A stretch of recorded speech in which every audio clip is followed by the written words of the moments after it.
बहुत सीधा और सरल विषय विपक्ष की ओर से आज अध्यक्ष महोदय जी के समक्ष रखा मैंने तो गया हाथ ही फोन ही नहीं पकड़ा कि जिस प्रकार से मुख्यमंत्री, मंत्रिमंडल के सदस्य और विधायकगण कांग्रेस पार्टी के भारतीय जनता पार्टी के विधायकों के ऊपर अनावश्यक रूप से झूठा आरोप लगाने की कोशिश कर रहे हैं कि राष्ट्रीय गान का सम्मान नहीं हुआ। हमने कहा कि सदन के अंदर ही आप जो डिस्प्ले स्क्रीन लगी है उस पर आप डिस्प्ले कर दीजिए वो सारी कार्यवाही जो पिछले कल राष्ट्रीय गान के समय में हुई।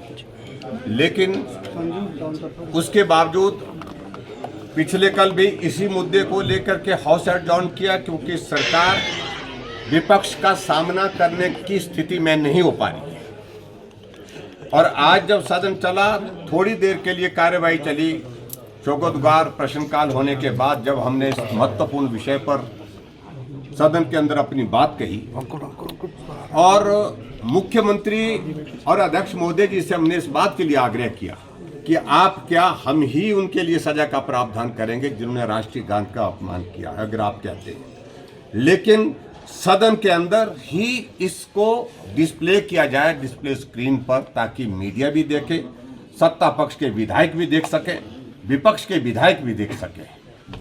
जब सारी बात मुख्यमंत्री झूठ बोल करके जो है सदन को गुमराह करने और प्रदेश की जनता की, देश की जनता को गुमराह करने की कोशिश कर रहे हैं, तो ऐसी स्थिति में अब वो विपक्ष का सामना करने की स्थिति में सदन के अंदर में रही नहीं। अब ऐसी स्थिति बन गई है, ये पहली बार हम देख रहे हैं विपक्ष सदन चलाने के लिए बोल रहा है। हम यहाँ पर धरने पर बैठे हैं अध्यक्ष महोदय जी के चैम्बर के बाहर, हम उनसे विनम्र आग्रह कर रहे हैं कि अध्यक्ष जी आओ, आप सदन चलाओ। लेकिन सत्ता पक्ष मुख्यमंत्री की अध्यक्षता में सदन से वॉकआउट ही करके चला गया। एक तरह से ये पहली बात है, विपक्ष कह रहा है कि सदन के अंदर चर्चा करो, लेकिन मुख्यमंत्री जी सदन से उठ करके पूरे विधायक दल के साथ सदन से बाहर चले जाते हैं। ये स्थिति कभी भी हमने हाउस के अंदर देखी नहीं। और आज जब सदन स्थगित हुआ था प्रश्नकाल के बाद, जब हमने ये मामला उठाया, उसके बाद तय हुआ, अध्यक्ष महोदय जी से बात करने के बाद उन्होंने कहा, पूरा विधायक दल हमारा अध्यक्ष जी से मिलने के लिए गया था, तो अध्यक्ष महोदय जी ने कहा था 2 बजे मैं इस संदर्भ में व्यवस्था दूंगा। हम बहुत उत्सुक होकर के अपने अपने स्थान पर 2 बजे पहुंच गए। हम उम्मीद कर रहे थे अध्यक्ष महोदय जी व्यवस्था देंगे, लेकिन इस बीच में मुख्यमंत्री जी बोलने के लिए खड़े हो गए। और बोलने के लिए जब खड़े हुए तो बिना तर्क के अनावश्यक रूप से वो जो बातें कह रहे हैं, जिस बात को लेकर के हम पूछ रहे हैं उस पर नहीं बोल रहे। हम कह रहे हैं कि वंदे मातरम क्यों नहीं गाना चाह रहे, इस पर नहीं बोल रहे हैं, लेकिन अनावश्यक रूप से बातों को आगे पीछे घुमाने की कोशिश की। और ऐसी स्थिति में सत्ता पक्ष के विधायक अपने अपने स्थान पर खड़े होकर के शोर डालने लगे, जबकि विपक्ष के विधायक अपनी सीटों पर बैठे थे।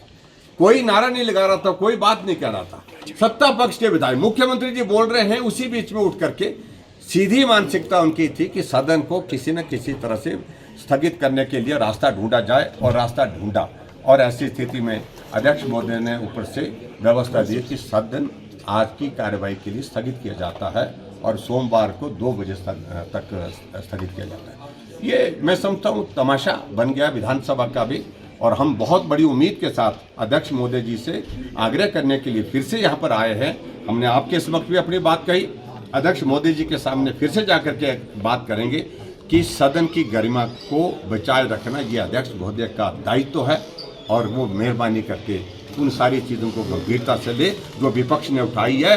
और जो राष्ट्रीय गान के संदर्भ में हमने कहा कि जो वीडियो अगर आप डिस्प्ले नहीं कर सकते सदन के अंदर, कम से कम उस वीडियो को सभी सदस्यों को, मीडिया वालों को जारी करें। नहीं दे रहे हमको, अभी तक वो नहीं दे रहे, रोक दिया वो वीडियो, क्योंकि सच्चाई ये है कि सदन में राष्ट्रीय गान के सम्मान में सब लोग ईमानदारी के साथ खड़े थे, जिस व्यवस्था के अंतर्गत गाया जाता उस तरह से खड़े थे। और सिर्फ वो झूठ जो बोला गया है उस झूठ को छुपाने के लिए मैं अध्यक्ष मोदी जी से निवेदन करता हूं, बार बार करता हूं कि अगर आप डिस्प्ले नहीं करना चाहते, हमें वो वीडियो जारी कर दें ताकि हम जो है लोगों के समक्ष उस सारी बात को रख सकें।